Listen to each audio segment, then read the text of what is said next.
Ellos son tan calmados, tan tranquilos, tan queridos, tan tiernos. Ya estaba pequeño.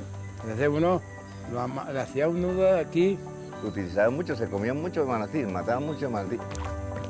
Jaraba viene de la ciénaga de Jaraba, muy mal estaba, pero muy mal. El reto es que Jaraba sea liberado este año, que sea devuelto al sitio de donde vino, porque la comunidad está a la expectativa de que el animal vuelva. Donde ellos están hay muchas cosas buenas. No es por bonitos, en realidad es todo el beneficio que le dan al ecosistema.